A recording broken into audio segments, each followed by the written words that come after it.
Semuanya, perkenalkan nama saya Francisca Laia dengan NIM 250300048. Pada kesempatan ini saya akan memotong satu video tugas mata kuliah pengantar pendidikan. Nah, sebelumnya saya akan membacakan soalnya ada 5.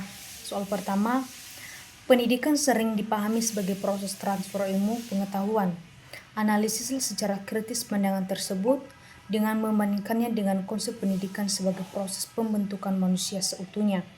Jelaskan implikasi kedua pandangan tersebut terhadap praktik pendidikan di sekolah. Soal kedua, tujuan pendidikan nasional tidak selalu selaras dengan praktik pendidikan di lapangan. Jadi, analisis faktor-faktor struktural dan kultural yang menyebabkan terjadinya kesenjangan antara tujuan pendidikan nasional dan realitas pendidikan di Indonesia. Berikan contoh konkret. Soal ketiga, pendidikan merupakan bagian dari sistem sosial analisis hubungan antara pendidikan dan perubahan sosial, khususnya bagaimana pendidikan dapat berperan sebagai agen perubahan sosial, alat reproduksi sosial. Nah, gunakan contoh dalam konteks masyarakat di Indonesia. Soal keempat, menurut para ahli, lingkungan pendidikan terdiri dari keluarga, sekolah, dan masyarakat. Analisis peran masing-masing lingkungan pendidikan tersebut dalam membentuk karakter peserta didik, serta jelaskan apa yang terjadi apabila salah satu lingkungan tidak berfungsi secara optimal. Soal kelima, kurikulum seringkali mengalami perubahan seiring bergantian kebijakan pemerintah. Analisis dampak perubahan kurikulum yang terlalu sering terhadap guru, peserta didik, dan mutu pendidikan secara umum. Itulah soal-soal yang akan saya jelaskan di dalam video tersebut. Nah, jawaban yang dari soal yang pertama. Pandangan pendidikan sebagai proses transfer ilmu pengetahuan menempatkan pendidikan terutama sebagai kegiatan penyampaian informasi dari guru kepada peserta didik. Nah, pandangan ini sejalan dengan teori behaviorisme yang menekankan penguasaan materi, hafalan, dan hasil belajar yang terukur melalui tes. Nah, dalam praktiknya, guru menjadi pusat pembelajaran, sementara peserta didik berperan pasif sebagai penerima pengetahuan. Nah, sebaliknya juga, konsep pendidikan sebagai proses pembentukan manusia seutuhnya memandang pendidikan tidak hanya mengembangkan aspek kognitif saja, tetapi juga efektif psikomotorik, moral, sosial, dan spiritual. Nah, pandangan ini sejalan dengan teori humanistik dan konstruktivisme yang menekankan pengembangan potensi peserta didik secara holistik. Pendidikan bertujuan untuk manusia yang berkarakter, mandiri, kritis, dan bertanggung jawab. Nah, implikasi terhadap praktik pendidikan di sekolah itu, yang pertama, jika pendidikan dipahami sebagai transfer ilmu, pembelajaran cenderung berorientasi pada kurikulum padat materi, ujian, dan capaian nilai akademik. Yang kedua, jika materi dipahami sebagai pembentukan manusia seutuhnya, sekolah akan menekankan pembelajaran aktif, penguatan karakter, keterampilan hidup, serta pengembangan sikap dan nilai. Jawaban nomor 2. Kesenjangan antara tujuan pendidikan nasional dan praktik pendidikan di lapangan disebabkan oleh faktor struktural dan kultural.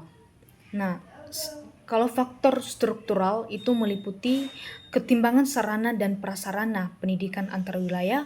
Kedua, kualitas dan pemerataan guru yang belum optimal. Ketiga, sistem evaluasi yang masih berfokus pada hasil kognitif atau ujian. Habis itu, kebijakan pendidikan yang bersifat todo dan kurang konseptual. Sedangkan faktor kultural yaitu meliputi budaya belajar yang menekankan nilai dan kelulusan bukan proses. Kedua, pola pikir masyarakat yang mengidentifikasi pendidikan dengan ijazah. Rendahnya budaya literasi dan berpikir kritis. Keempat, praktik pendidikan yang kurang menanamkan nilai kejujuran dan tanggung jawab. Nah, contoh konkretnya, tujuan pendidikan nasional menekankan pembentukan karakter dan akhlak mulia. Namun, Di lapangan masih sering terjadi praktik menyontek saat ujian atau manipulasi nilai demi kelulusan yang menunjukkan ketidaksesuaian antara tujuan dan praktik. Yang ketiga yaitu pendidikan sebagai bagian dari sistem sosial memiliki hubungan erat dengan perubahan sosial. Yang pertama, pendidikan sebagai agen perubahan sosial. Nah, sebagai agen perubahan, pendidikan berfungsi transformasikan nilai pengetahuan dan keterampilan yang mendorong kemajuan masyarakat. Pendidikan mampu meningkatkan kesadaran kritis, mobilitas sosial, dan inovasi. Contohnya di Indonesia, itu program pendidikan vokasi dan pelatihan keterampilan yang membantu masyarakat meningkatkan kualitas hidup dan kemandirian ekonomi. B yaitu pendidikan sebagai alat reproduksi sosial. Nah, pendidikan ini juga dapat mereproduksi struktur sosial yang ada. Sebagaimana dikemukakan oleh teori reproduksi sosial, sekolah dapat mempertahankan ketimbangan sosial melalui perbedaan akses pendidikan bermutu. Contohnya di Indonesia ini, sekolah unggulan yang hanya dapat diakses kelompok ekonomi menengah kelas atas sehingga memperkuat stratifikasi sosial. Keempat, yaitu lingkungan pendidikan terdiri dari keluarga, sekolah, dan masyarakat yang saling melengkapi dalam pembentukan karakter peserta didik. Nah, yang pertama keluarga, kedua sekolah, tiga masyarakat. Nah, keluarga itu merupakan lingkungan pendidikan pertama dan utama bagi siswa mahasiswa, karena keluarga itu adalah yang membentuk dasar nilai, sikap, dan kepribadian anak tersebut. Kedua itu sekolah. Kalau sekolah itu berperan mengembangkan kemampuan akademik, keterampilan sosial, dan karakter melalui pembelajaran yang teratur dan terstruktur. Nah, sedangkan ketiga itu masyarakat. Masyarakat itu akan menjadi ruang penerapan nilai dan norma sosial serta memperkaya pengalaman sosial peserta didik tersebut. Nah, apabila salah satu lingkungan tidak berfungsi optimal, jika keluarga lemah, anak akan berisiko mengalami masalah moral dan emosional.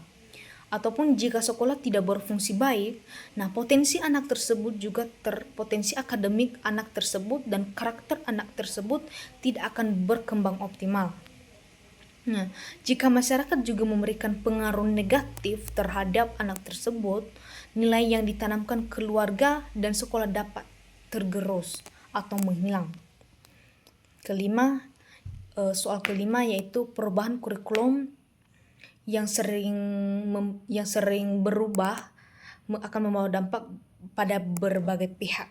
Yang pertama, dampak terhadap guru, ada juga dampak terhadap peserta didik, dampak terhadap mutu pendidikan. Nah, dampak terhadap guru ini akan mengalami kesulitan beradaptasi, kebingungan dalam implementasi, serta beban administratif yang meningkat. Karena setiap tahunnya atau setiap bergantiannya guru ini perlu lagi beradaptasi dengan kurikulum yang baru.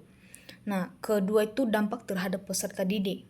Nah, peserta didik juga akan mengalami ketidakkonsistenan pembelajaran, kebingungan metode belajar yang berbeda-beda terus, dan ketidakstabilan capaian kompetensinya. Ketiga yaitu dampak terhadap mutu pendidikan. Nah, mutu pendidikan cenderung tidak akan optimal karena fokus teralihkan pada penyesuaian kurikulum. Karena bukan pendalaman kualitas pembelajaran. Perubahan yang terlalu cepat juga akan menghambat evaluasi mendalam terhadap efektivitas kurikulum sebelumnya. Jadi kesimpulan dari jawaban ini yaitu pendidikan harus dipahami secara holistik dan dilaksanakan secara konsisten, konseptual, serta berkelanjutan agar mampu mewujudkan tujuan pendidikan nasional dan menjawab tantangan sosial di Indonesia. Demikian saja tugas saya, segala kekurangan mohon dimaklumi. Akhir kata saya ucapkan terima kasih. Shalom.